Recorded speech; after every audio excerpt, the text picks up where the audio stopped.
वसिष्ठा परिज्ञानयोगेश्वराचे कवी वाल्मिका सारिका मान्य ऐसा नमस्कार माझा सद्गुरु रामदासा. श्रीराम मला वाटते अंतरी वसावे तुझ्या दासबोधासी बोध भावे अपत्या परी पावली प्रेम रासा महाराजया सद्गुरु रामदासा. जय जय रघुवीर समर्थ. आता जरा नवीन विषयावर आपण बोलत आहोत. नवीन एखाद्या गोष्टीला आपण नवीन केव्हा म्हणतो, आपल्याला माहीत नसेल तेव्हा. न्यूटननी शोध लावला.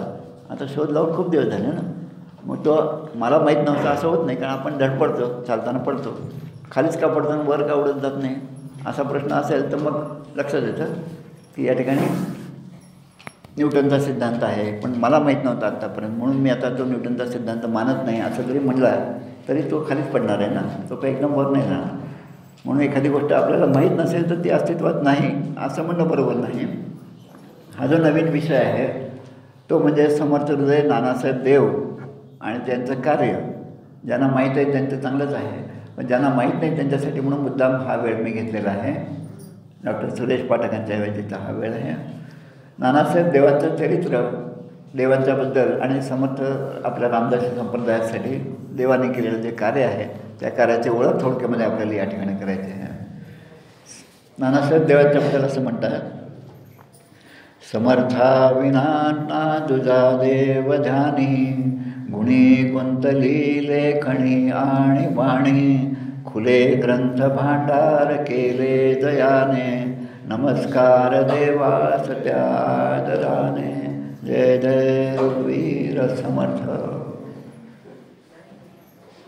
समर्थ हृदय शंकर श्रीकृष्ण देव, ज्यांना आपण प्रेमाने नानासाहेब देव म्हणतो, त्यांचं धुळ्यामध्ये खूप मोठं कार्य आहे.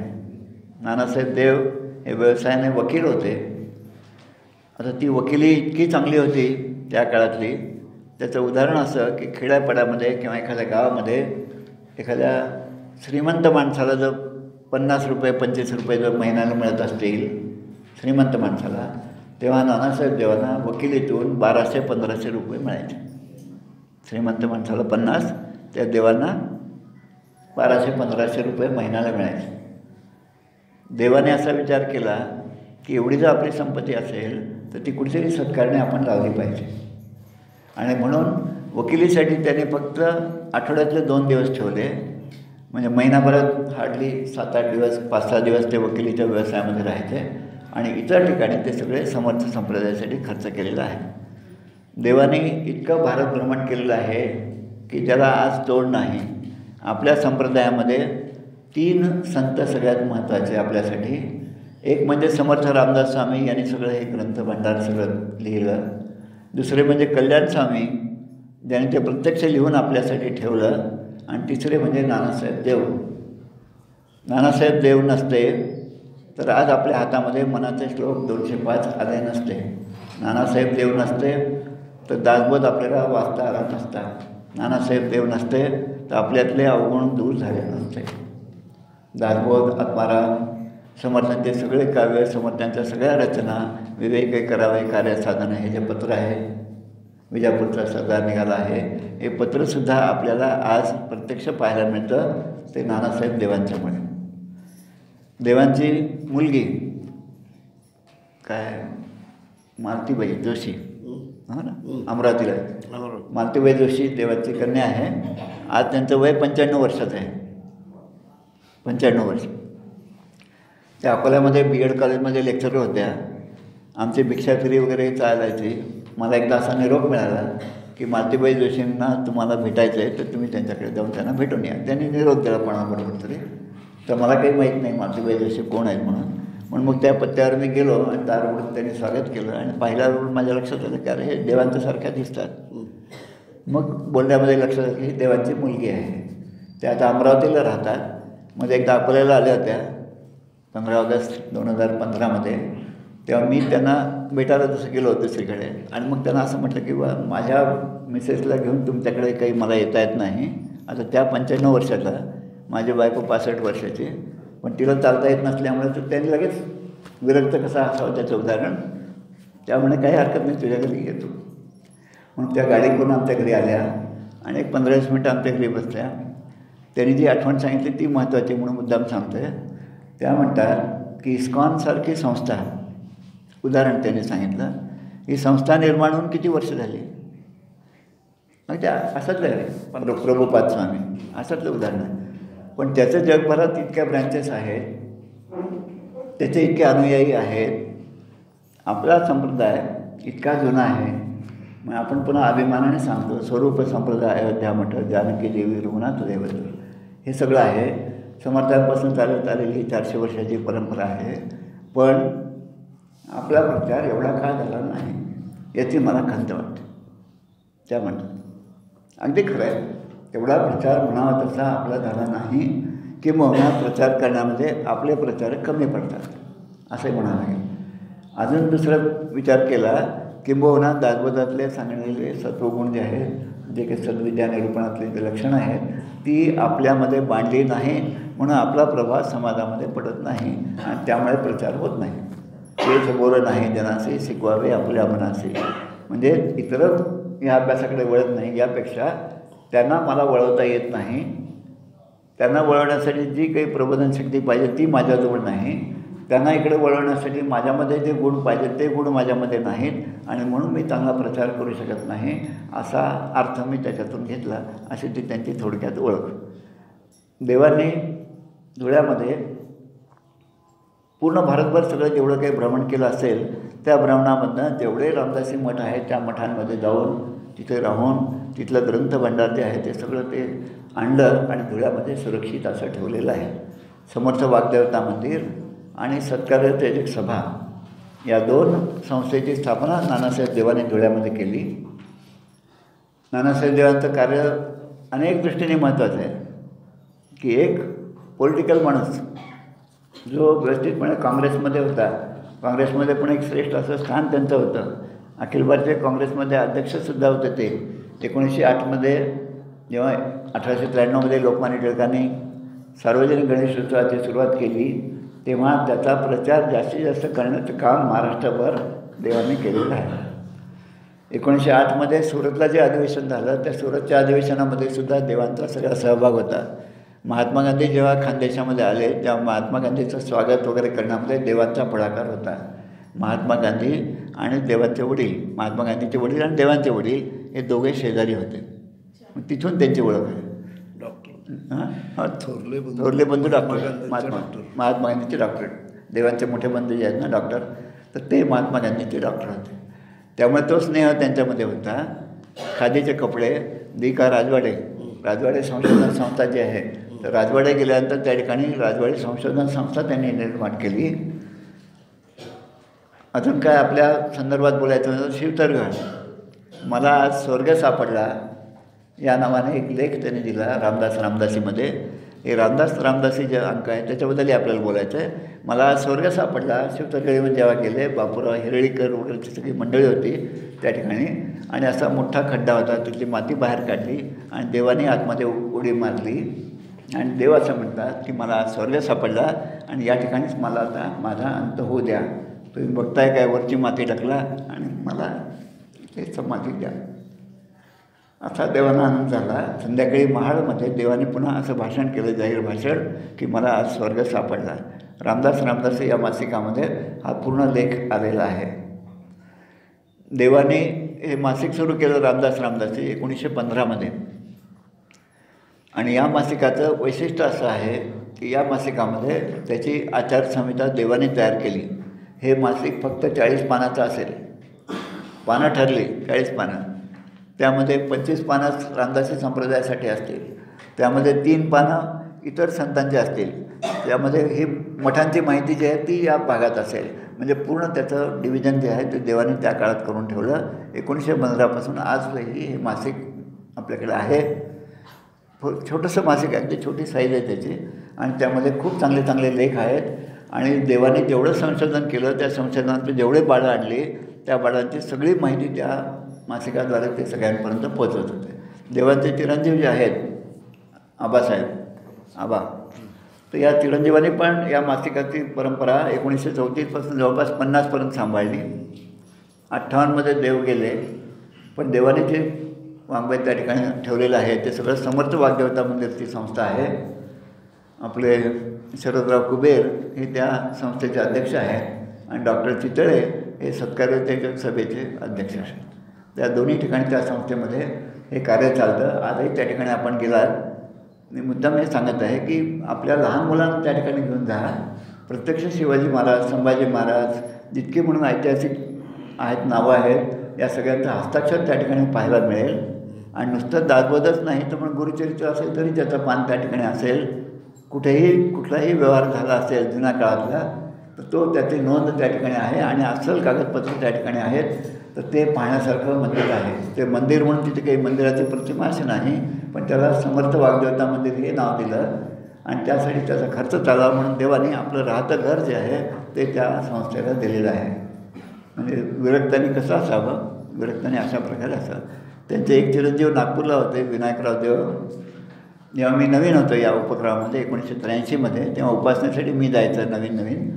तर तेव्हा नानासाहेब देवांचा फोटो त्या ठिकाणी समोर ठेवलेला असायचा आणि आमची उपासना त्या ठिकाणी चालायची. मी नवीनच होतो. 2-4 उपासनेला मी गेलो रविवारी. मग नंतर प्रमोद संतांची ओळख झाली. मग संतांनी विचार करणं हा फोटो देवांचा आहे, ते खाली लिहिलं होतं आणि मग हे पण तसेच दिसतात म्हटलं. मग ते विनायकराव देव त्यांचे चिरंजीव आहेत म्हणून ते विनायकराव देवाचे सहभाग त्या ठिकाणी सहवास घडला. आणि आता आपल्या दृष्टीने शिवथर गळीचा सगळा शोध त्यांनी लावलेला आहे. शिवथर, आंबे शिवथर, कुंभे शिवथर असे 7 गावं त्या ठिकाणी आहेत. आजही शिवथर गळीमध्ये पोहोचेपर्यंत आपल्या मनामध्ये धाकधूक असते, आपण बरोबर पोचतो की नाही, आपली गाडी बरोबर जाते का नाही. आणि इतक्या आतमध्ये गेल्यानंतर तिथे 7-8 दिवस राहायचं म्हणजे मग आपल्या पंतप्रधानांचं काय चालू आहे आपल्याला कसं समजणार आहे ना. कारण आपल्याला ते त्यांची फार काळजी. मी गेलो तेव्हा मनमोहन सिंग होते, आता परवा गेलो तेव्हा मोदी आहेत. आता ते तिकडची माणसं येतील आणि जातील, पण त्या ठिकाणी गेल्यानंतर आपल्याला खरी प्रेरणा मिळणार आहे. ती प्रेरणा आपल्याला मिळायला पाहिजे हा विचार आपल्या ठिकाणी असावा. म्हणून त्याचं निर्गम अशा ठिकाणचं ते स्थान आहे आणि तिथे जाण्यासाठी पुण्य पाहिजे असं म्हणतात आणि ते पुण्य असेल तरच त्या ठिकाणी माणूस जातो. म्हणून या शिवथरगळीचा शोध त्यांनी लावला. राजवाडे संशोधन केंद्र त्याने उभं केलं. आबासाहेब देवाने हा रामदासीचं संपादनसुद्धा केलं. आता आपल्या ह्या सज्जनगडच्या संदर्भामध्ये संतोष सप्रे काय गेला असेल काल आहे का संत? हां बरोबर. आपण आगरकर, संतोष सप्रे आपण गडाचं दर्शन घेतो, त्या सगळीकडे आपण फिरतो. आता या देवाच्या संदर्भामध्ये 2 गोष्टी मी नवीन सांगणार आहे, कदाचित माहिती असतील तुम्हाला. प्रदक्षिणाला जेव्हा आपण जातो, मागे जातो आपण आणि मग पुन्हा वळतो उजवीकडे. वळल्यावर समोर अक्काबाईचं वृंदावन, आपलं वेणाबाईचं वृंदावन दिसतं. ते वळताना तिथे खाली एक फरशी आहे. आता नंतर पहा, म्हणजे आपलं दर्शन कसं असतं पहा आणि आता मी सांगितल्यानंतर पहा, त्याच्यातला आनंद काय ते पहा. श्रीराम प्रगटले चाफळे हे जे पुस्तक आहे खेळकरांचं, हे पुस्तक जेव्हा पहिल्यांदा प्रकाशित झालं तेव्हा ते पुस्तक आधी मी वाचलं. माझी सवयच आहे, ती नवीन ठिकाणी जायचं तर आधी वाचायचं मग जायचं. पुस्तक वाचून चाफाचं दर्शन घेतलं, त्याच्यातला आनंद वेगळा होता. तसंच या ठिकाणी जा आणि ते खाली एका फरशीवर बापू रामदासी नावात लिहिलेलं आहे. पण असं 2 फरशा त्या ठिकाणी आहे बापू रामदासींच्या नावाने. एक या बाजूला आणि तिकडे वेणाबाईपासून आपण वळतो तिथे एक फरशी आहे, त्याला नमस्कार करा. या बापू रामदासींचं मूळ मठ जो आहे तो भालकी मठ आहे. उदगीरच्या जवळ आणि जैराबाद किंवा एकेहाळीच्या अलीकडे भालकी मठ आहे. नरसोबा अण्णाजी भालकीकर हे समर्थांचे शिष्य होते. त्या परंपरेतले त्या ठिकाणी नरसोबा होते आणि नरसोबाचे शिष्य महादेव आहेत आणि महादेवाचे शिष्य म्हणजे हे बापू रामदासी. महादेवाने बापू रामदासींनी या ठिकाणी पाठवलं समर्थांच्या सेवेमध्ये. बापू रामदासींनी या ठिकाणी कितीतरी वर्ष सेवा केली. बापू रामदासींबद्दल जी आपल्याला माहिती आहे ते एवढंच आहे की बापू या ठिकाणी असताना रामदास या शब्दाशिवाय दुसऱ्या शब्दाचा उच्चार करत नव्हते 24 तास. आपणही एक दिवस करून पहा, रामदास याशिवाय एकही शब्द उच्चारायचा नाही. करून पहा तरी एखादा प्रयोग होऊ शकतं का. आणि त्यांनी कितीतरी वर्ष या ठिकाणी राहायचे, सगळी सेवा करायचे आणि बापू कुठेही सापडत नसेल तर समाधीपाशी सापडत. ते तिथे बसूनच मोठ्याने ओरडायचं. रामदास रामदास. तर असे बापू रामदास या ठिकाणी होते. आता 1917 चालू आहे, 2017. 1910-11 नानासाहेब देवटे या ठिकाणी आले. जेव्हा आले तेव्हा बापू रामदासांची त्यांची भेट झाली आणि बापूंनी त्यांना सांगितलं की तुम्ही एकेआळीच्या मठात जा.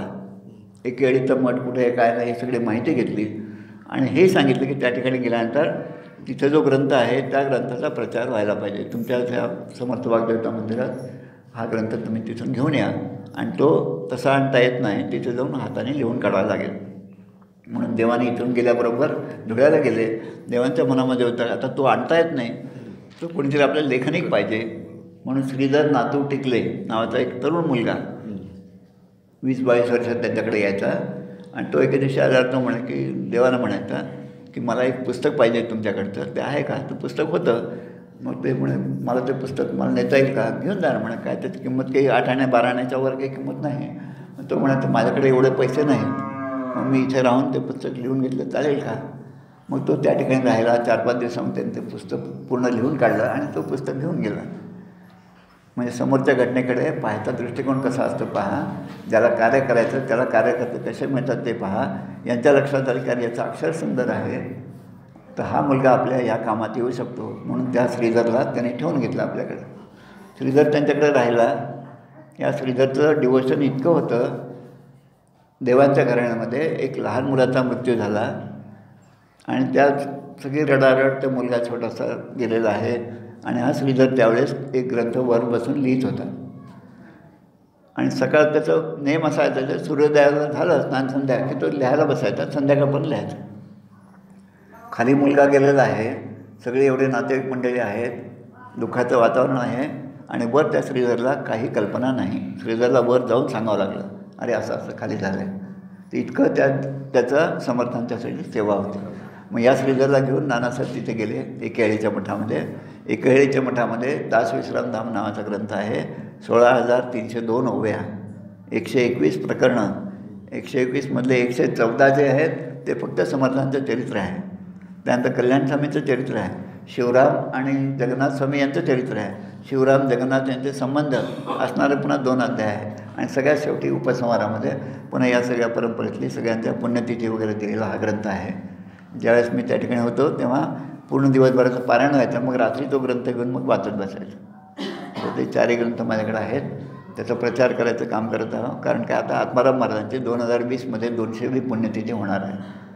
देवाने त्या ठिकाणी राहून या श्रीधरनी 4 महिने आणि काही दिवसामध्ये पूर्ण ग्रंथ लिहून काढला आणि तो ग्रंथ लिहिलेला त्यांनी मग धुळ्यामध्ये आणला. पुढे तो छापण्यात आला.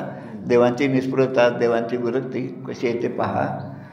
2014च्या अगोदर हा सगळा ग्रंथ धुळ्यामध्ये आला आणि देवाने म्हटलं की आता याचं प्रकाशन करायचं. त्याची किंमत ठरली. किंमत किती तर ₹4.5 त्या काळात. आणि ₹4.5 नोंदणी, छपाई खर्च ₹4.5 नोंदणी झाली.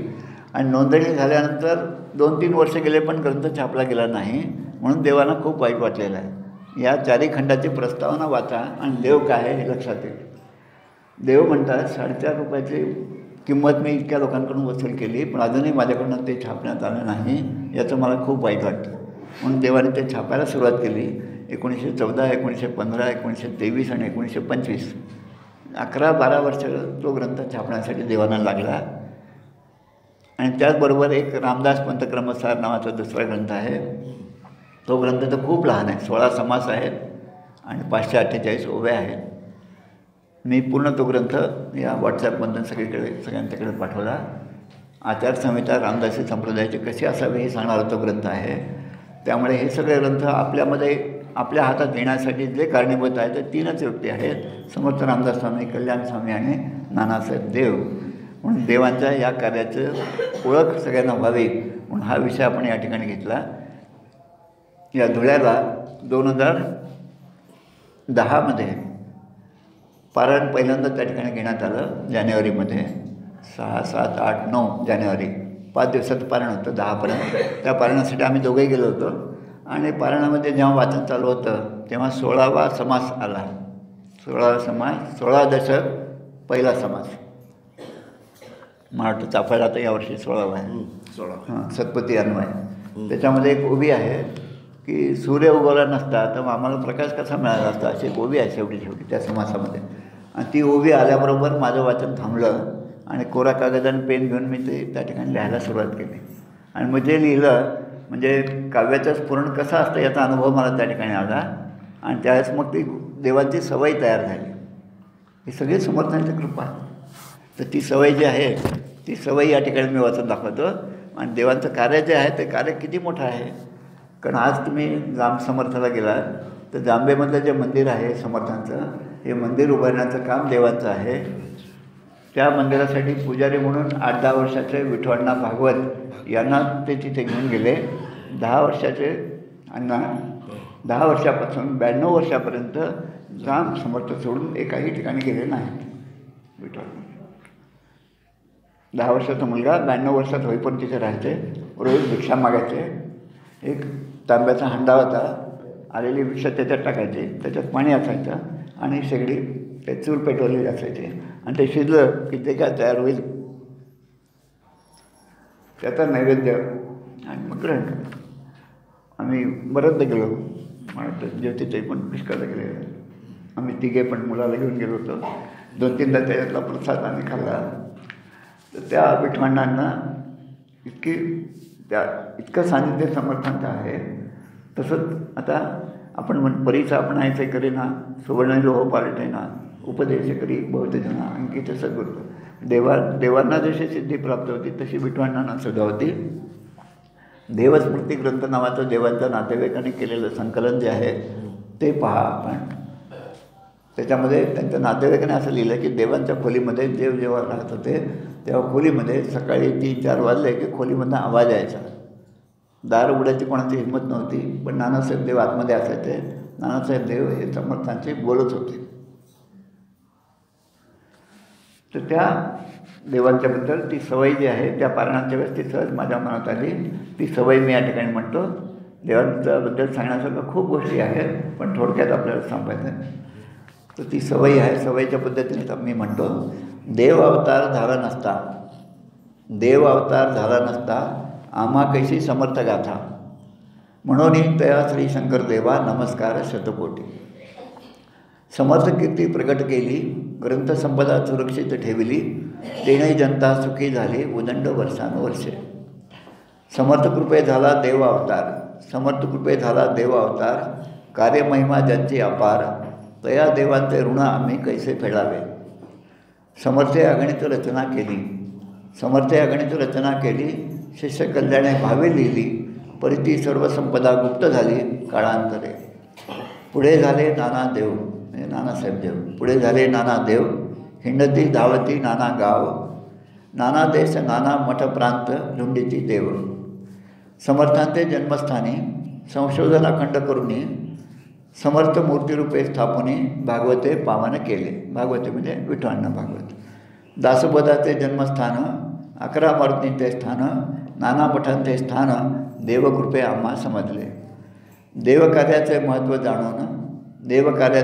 जाणून मंदिरी वाग्देवता करावी जतन त्यात अधिक रचना धन मिळवून करा सार्थक देहाचे. त्या देवाचे ऋण फेडावया समर्थ कार्य समजावया रघुनाथ कृपा व्हावया उपासना करवावी. आणि शेवटी नमन त्या श्री समर्था नमन त्या श्री कल्याणा नमन त्या श्री शंकर देवा त्रिवार करावे. म्हणावा जय जय देव जय जय देव. देवाचं कार्य जे आहे ते थोडक्यामध्ये स्फुरण जे असतं ते त्या दिवशीच त्याचा अनुभव आला. म्हणून देवाने आज जे केलं तर आपण त्यासाठी काय करावं. देवकार्याचे महत्त्व जाणून मंदिरी वाग्देवता करावी जतन. ती वाग्देवता मंदिरामध्ये जे काही कागदपत्र आहेत ते जतन करावं. त्यासाठी खर्च असेल तर खर्च आपण द्यावा कारण ते सगळं पुढे टिकलं पाहिजे. आणि त्यात अधिक रचना धन मिळवणं. आता देवांच्या पूर्ण बांधण्यामध्ये एक गळाठा शब्द आहे. गळाठा. तर गळाठा हा शब्द मला काही समजत नव्हता. एकेळीच्या मठामध्ये मी जेव्हा गेलो आतापर्यंत 3-4 मी त्या भागात गेलो. एकेळी माझा मुक्काम असत नेहमी. तर तिथे जुने ग्रंथ काढले आम्ही तिथले आणि ते सगळं ग्रंथ काढून आम्ही आपलं ते एक तापासत बसलो आणि ते सगळं सुरळीत लावले सगळे. आणि जेव्हा ते काम झालं तेव्हा मी उठलो तेव्हा सगळं धोतराहून असं सगळं बारीक तुकडे पडले.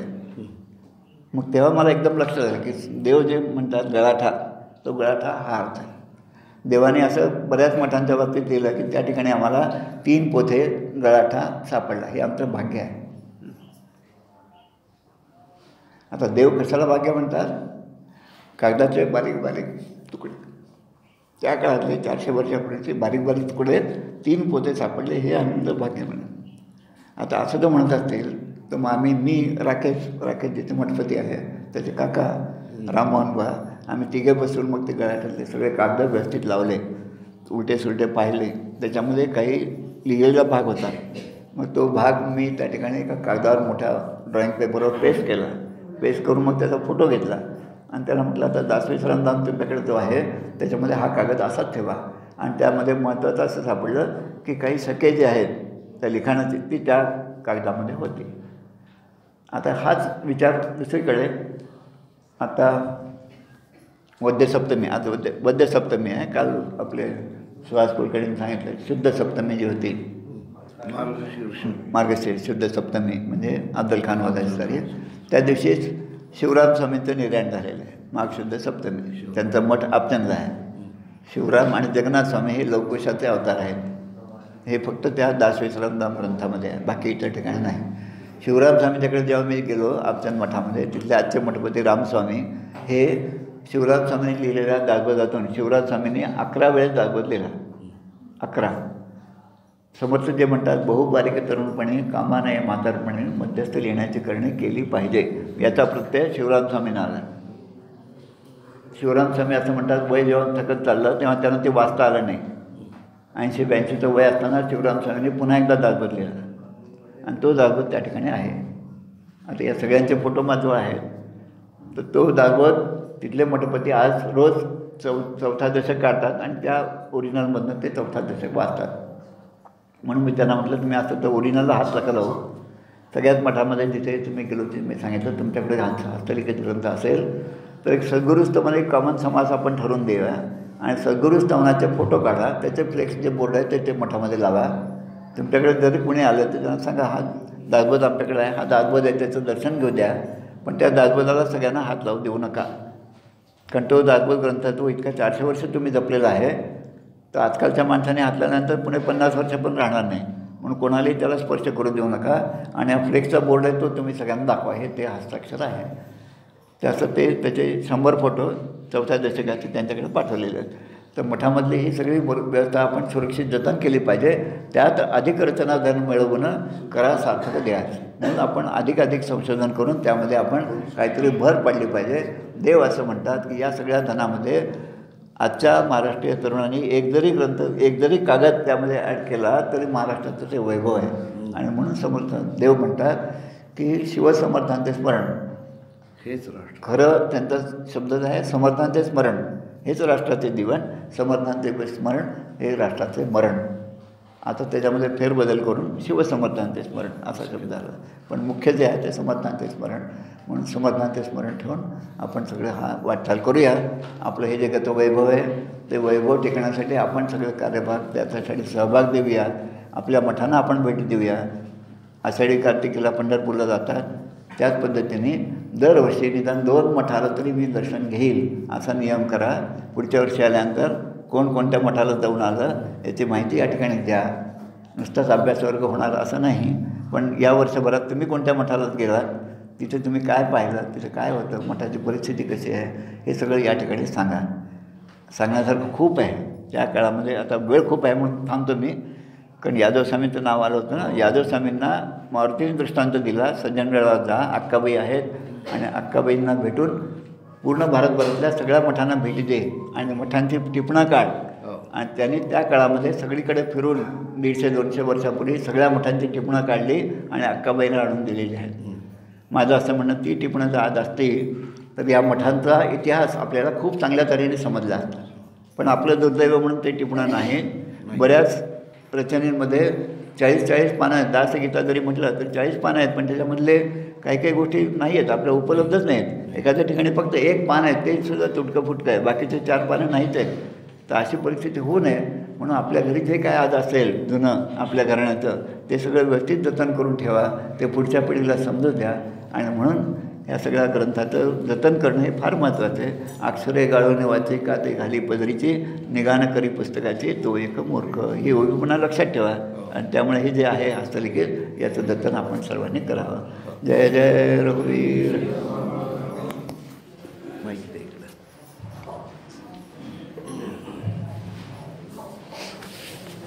श्रीराम. आप्पासाहेब केळकरांच्या समोर नानासाहेब देवांचा फोटो सतत असेल. म्हणजे आप्पासाहेब तिथं ज्या टेबलावर बसून सगळं करत समोर. आणि पूर्वीच्या काळी पदाचे महामेळावे होत असत, ती परंपरा बंद झाली. परंतु त्यावेळची पद्धत अशी होती, नंतर ज्या केंद्राला मेळावा घ्यायचा असेल त्यांना नानासाहेब देवांचा फोटो द्यायचा प्रसाद म्हणून. म्हणजे ज्यांच्याकडे तो नानासाहेब देवांचा फोटो आला ते केंद्र मेळावा घेईल, अशी पद्धत आप्पांनी चालू ठेवलेली होती. देवांचं कार्य फार मोठं आहे, फार थोडक्या वेळात आपल्याला यांनी सांगितलेलं आहे. एक फक्त सूचना देतो, बाकीच्या सूचना सगळ्या उद्या देतील. काल पुण्याच्या धनकोडी भागातल्या महिला मला भेटलेल्या होत्या. आणि त्यांच्याकडून मी एक यादी मागितली होती, अजून पुण्यात आलेली नाही.